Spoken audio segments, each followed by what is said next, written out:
Bab 9. Hikayat. Ada hikayat yang diriwayatkan oleh imam kita semua, iaitu Muhammad bin Idris Asy-Syafir radhiyallahu anhu. Sabdanya, suatu masa aku sedang di kota Mekah. Aku melihat seorang laki-laki bangsa Nasrani yang namanya Asqaf sedang tawaf di Kaabah. Aku bertanya, apa sebabnya dia meninggalkan agama leluhurnya? Jawabnya, aku mengganti agama yang dianut oleh leluhurku dengan agama yang lebih baik. Sebabnya adalah pada suatu waktu aku naik kapal di lautan. Di tengah perjalanan kapal itu diterjang badai yang sangat dahsyat sehingga kapal terbelah.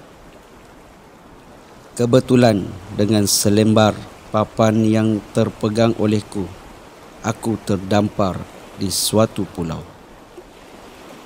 Di pulau itu banyak sekali pohon-pohonan yang buahnya sangat manis rasanya, lebih manis daripada madu dan lebih lembut dari buih laut.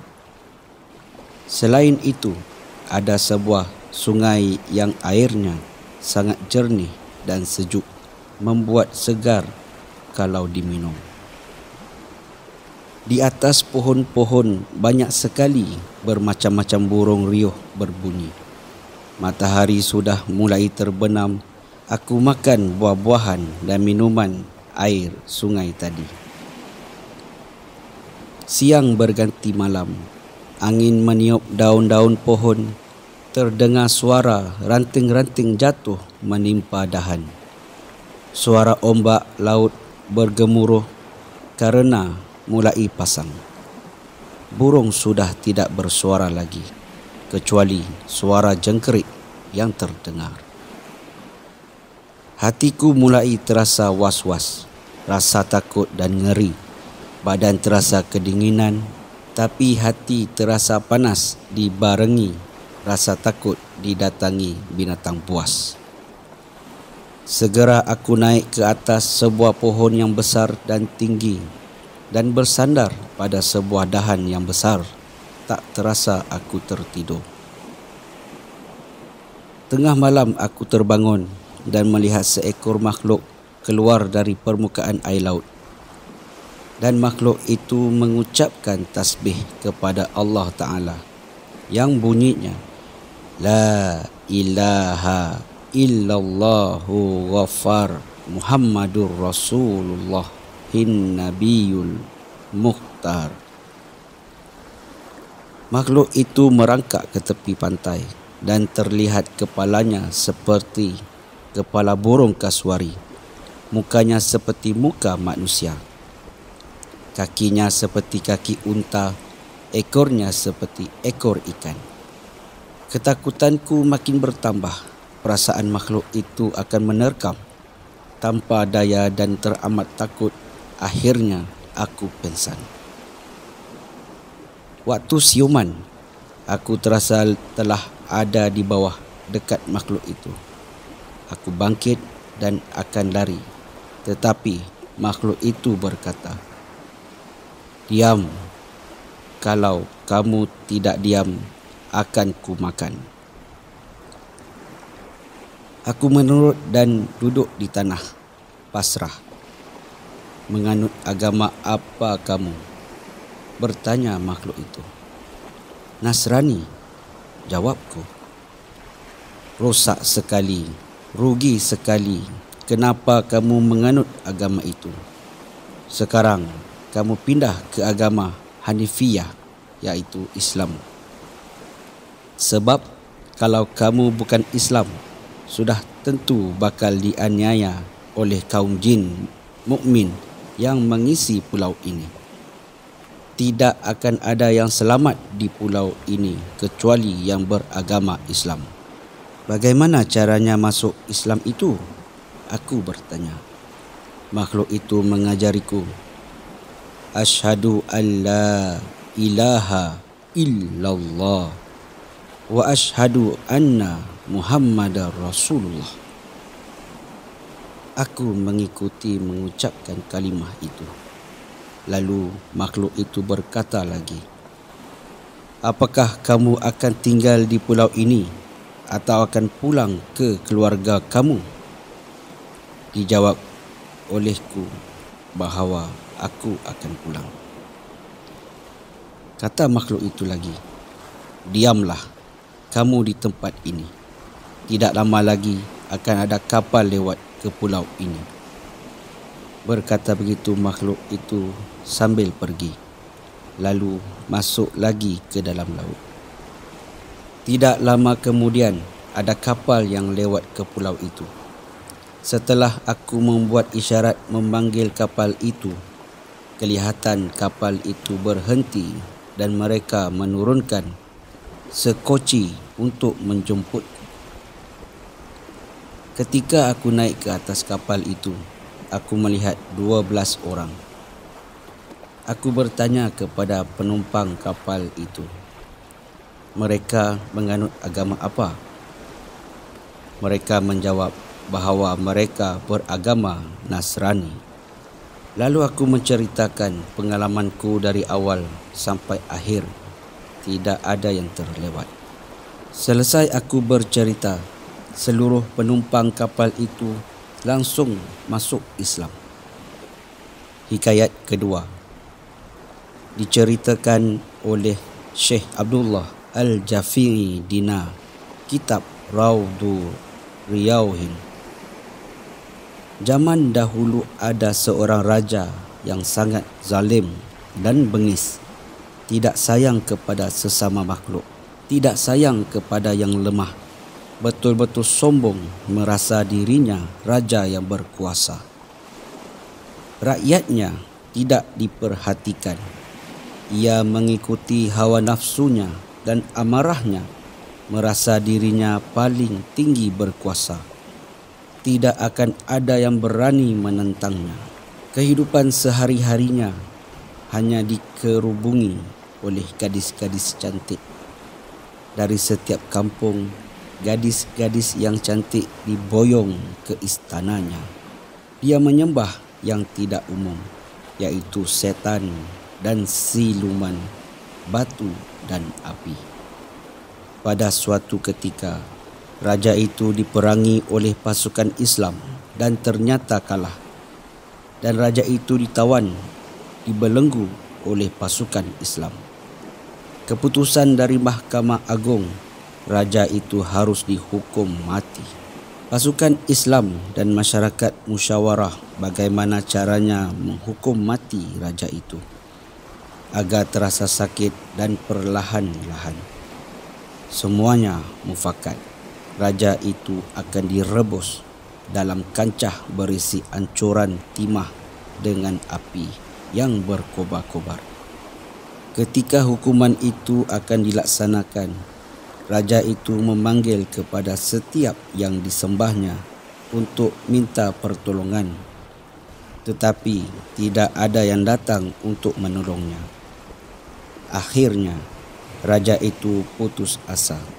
Lalu dia mencaci maki kepada setiap yang disembahnya dan menyadari semua kesalahannya, berubah keyakinannya sambil menengadahkan kepalanya ke langit dan lidahnya mengucap kalimah La ilaha illallah sambil menangis, berdoa dengan ikhlas, mohon pengampunan Allah dan mohon diselamatkan dari siksaan. Dengan kuasa dari Allah yang menyayangi hambanya, meskipun raja itu seorang yang derhaka asalnya, apabila bertaubat kepadanya, sudah pasti akan diampuni. Tiba-tiba turun hujan yang sangat lebat. Tidak disangka karena bukan musimnya. Kuasa Allah. Hujan itu tepat sekali menimpa di mana sang raja terbelenggu dan api yang sedang berkobar-kobar, yang dalam sekejap api itu padam. Diiringi dengan angin topan yang menerbangkan kancah berisi cairan timah dan raja yang terbelenggu ke atas ke udara antara langit dan bumi. Sang Raja tidak henti-hentinya memuji kepada Yang Maha Suci dibarengi dengan mengucap kalimah La ilaha illallah tanpa putus. Kancah tersebut akhirnya jatuh di suatu tempat yang penduduknya tidak beriman dan beribadah kepada Allah. Raja itu tetap mengucapkan kalimah ikhlas dibarengi tebalnya keyakinan betul-betul diimankan ucapan dan tekadnya, tidak nyeleweng dari yang diucapkannya, yaitu kalimah La ilaha illallah tembus ke dalam jantungnya, menghunjam ke dalam hati sanubarinya. Setelah raja dan kancahnya jatuh ke tanah, lalu ditolong oleh penduduk dan dikeluarkan serta dibuka belenggunya. Setelah itu, penduduk bertanya apa sebabnya dia ada di kancah itu dan terbelenggu. Sang raja menceritakan semua pengalamannya tanpa ada yang terlewat dari awal sampai akhir. Dia bercerita bagaimana kelakuannya dahulu, kebengisannya dan kesombongannya diakhiri dengan diserbunya negaranya oleh pasukan Islam serta kalah dan dia ditawan dan akhirnya dihukum mati dengan jalan direbus dalam kancah berisi cairan timah panas. Selesai dia bercerita, penduduk yang ada di tempat itu langsung semuanya beriman kepada Allah Subhanahu wa taala. Hikayat ketiga diceritakan oleh Syekh Abi Sa'ad Al-Qurtubi. Aku mendengar dari sebahagian hadis atsar, tegasnya yang kawarid dari para sahabat. Sebenarnya orang yang mengucapkan kalimah La ilaha illallah 70,000 kali akan jadi penebus dari neraka. Oleh sebab itu, lalu aku mengamalkan membaca 70,000 kali karena mengharapkan berkahnya dari janji hadis tersebut. Pertama, karena aku mengharapkan dapat menebus ahli-ahliku, yaitu keluarga. Kedua, mengamalkan untuk bekal di akhirat kelak. Kebetulan, suatu saat ada seorang pemuda yang menginap di rumahku. Pemuda itu telah mukasyafah, dapat melihat alam gaib, dapat melihat syurga dan neraka. Seluruh penduduk percaya, hanya aku yang masih meragukan. Di antara tetanggaku, ada yang ingin dikunjungi olehku dan pemuda tersebut.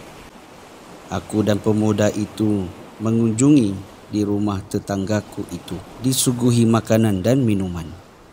Tiba-tiba pemuda itu berteriak keras sekali. Seisi rumah kaget dan heran. Pemuda itu cepat-cepat ditolong dan dipijat. Ketika pemuda itu sadar, lalu berkata keras sekali, "Aduh, Pak, ibuku sedang terbakar dalam api neraka." Lalu pemuda itu pingsan lagi. Pada waktu itu, barulah aku percaya kemampuan pemuda itu. Bisa mukasyafah. Timbul rasa iba dan aku bicara dalam hati. Hari ini aku akan mencoba akan kebenaran hadis itu. Allah Subhanahu wa taala mengilhamkan kepadaku untuk mengamalkan membaca kalimah ikhlas 70,000 kali. Dibacanya pelan-pelan dan tidak ada yang tahu kecuali Allah Subhanahu wa taala. Selesai membaca 70,000 kali, aku berkata lagi dalam hati, hadis itu benar. Yang menceritakan hadis itu juga semuanya benar. Ya Allah, semoga kalimah La ilaha illallah yang 70,000 kali ini menjadi penebus wanita ibunya pemuda ini. Belum tamat aku berkata dalam hati, tiba-tiba pemuda itu bangkit lalu berkata, "Bapa, sekarang ibuku sudah keluar dari neraka oleh berkahnya kalimah La ilaha illallah 70,000 kali. Alhamdulillah." Kesimpulan dari 3 hikayat di atas tadi menunjukkan bahawa membaca kalimah La ilaha illallah itu sangat besar faedahnya. Oleh kerana itu, ahli tarekat di dalam wiridnya sangat mengutamakan memperbanyak membaca kalimah tersebut.